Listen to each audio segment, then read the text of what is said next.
Hey guys, it's KBRC Hobbies. How's everyone doing? So, anyways, we're working on the international. I think it's a 47 international truck, KB11, I think it is. So, anyways, we took it on the trail the other day. We kind of broke it up a little bit. I have to glue the light back on there. That broke off, and it's right over there. And we're on the trail, and of course, our trails nowadays are a little bit more aggressive and such, made for bigger rigs.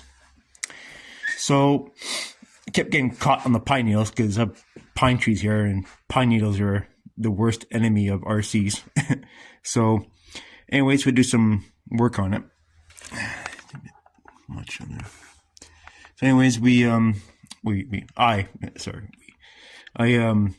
did some modifications to it, and I put the axles below the leaf springs. There's a little bit of give there, of course. Not much, but a little bit. Pretty rigid, anyway.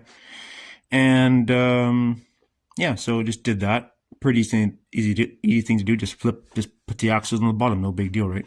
So just make sure you put the all the right pieces in the right places, and you're good to go. So easy modification. But this one here, I've already changed the transmission out, and I've already changed the I put in ready dry shafts in here. Get my own mount. This has the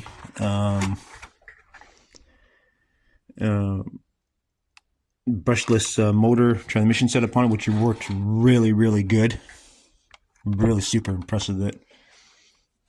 So this actually is a really good transmission, low geared, and it has a nice, powerful brushless engine in there. This thing just goes and goes and goes for days.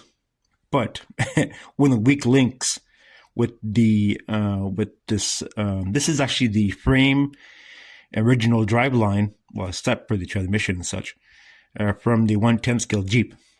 So it's a good system, I really like it, but the axles are the problem, and I'll tell you what the problem is. So the axle stubs is the problem on the rear, not so much the front. I haven't had a problem with the front yet, but I'm sure it's coming.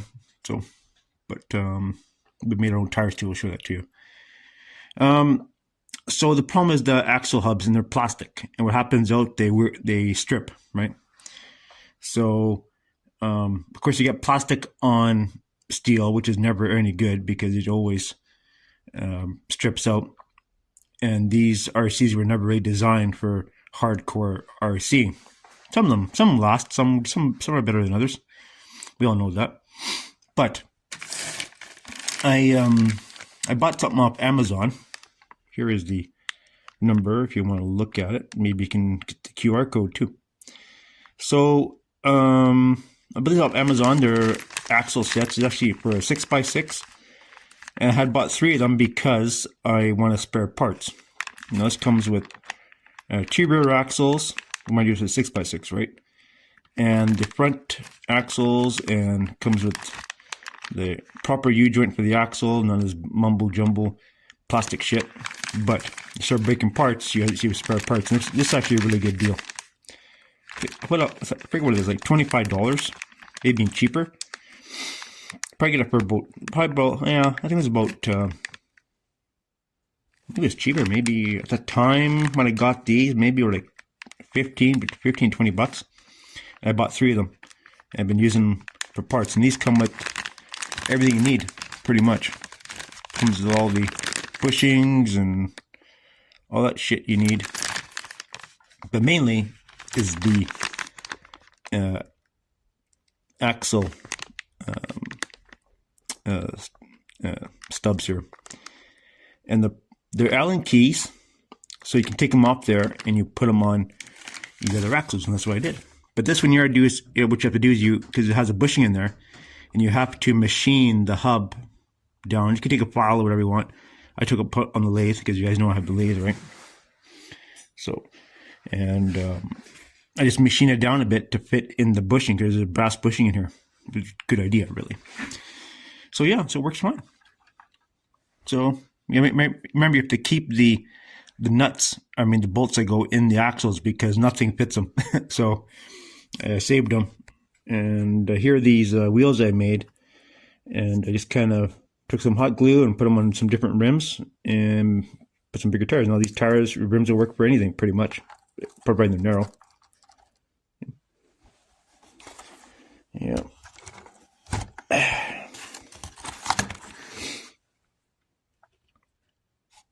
Yeah, so you can't always buy everything.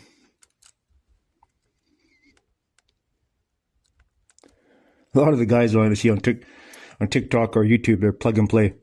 You gotta buy everything. You gotta go buy every part and piece. You don't make anything. Like, just Jesus, take some initiative, make something, make it your own. There you have it. Look at that stance. Way better, man. I mean, sure, it's a little more tippy now, but there's not a whole lot of give in there. Which these trucks never had much give in them anyway. But anyways, has a bit of give, and now it leaves the option for bigger tires. So there you go. Doesn't have the suspension now, but now has the height. So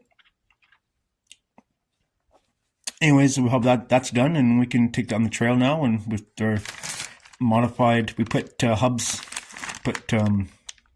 two new hubs on put them on both sides. Of course, makes sense to put them on both sides, not only one side. So yeah. So now, see what else breaks. But I find what most things that breaks on the cheap axles is the hub ends, they strip out, and the pinions. And I figured out that the pinion, you have to shim it on the hub. I mean, actually on the axle assembly on the front or rear.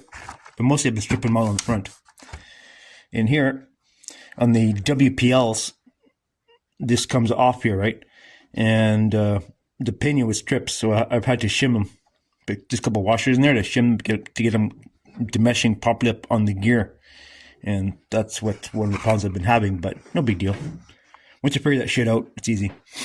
But definitely the best upgrade, one of the best upgrades I did to this rig is putting the brushless